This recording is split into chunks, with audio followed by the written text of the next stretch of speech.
Like I was the program that built it. And so that's another way to look at it. But it's crazy how much we scaled and how many more lives we saved because we can pay people now. Yeah, but you also couldn't. There's no way that you could continue scaling if you were the one doing it in person the entire time. Because like you can only spread yourself so thin. Yeah. Right. And so it ends up getting to a place where you have to delegate other people or task other people to do it or pay other people to do it. So that way you can help more people and scale. Because ultimately that's the reason you started, was to help people. Yep. And like you're going to be able to help a net more amount of people if you have more people on your team. Yeah. And when people are even getting out of college and even the Marine Corps, I have some high level people who get out.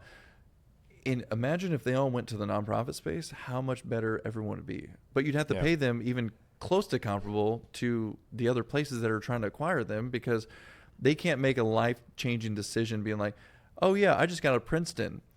Should I go work for this nonprofit for $30,000 a year or take this $200,000 job? But if you did give them $100,000 to come to the nonprofit because they're still a pretty good person, they just need a base minimum, and they scale your organization to be a $50 million organization that serves 20,000 veterans now, the amount of good you did on investing in them could change the world. There's a TED Talk.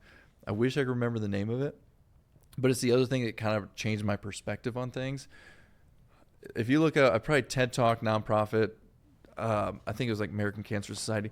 A guy talked about how they took out, I think, $1 million front page ad or like middle page ad, whatever, in the New York Times around an activation for breast cancer or some sort of cancer, which sounds ridiculous. Like, what nonprofit would spend $1 million on an ad like, let's cancel them, right? Mm-hmm. Well, that's kind of what happened. But what happened from that $1 million investment, I think they raised like $400 million from that $1 million pledge. So the guy's whole TED Talk was about, no, you should invest.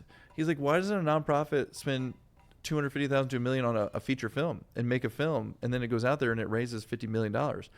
Because they'll get canceled for spending money on the film, even though it brought in 10x, 20x what they would have, and they could serve more people. People are still angry that they spent the money, not that they received it.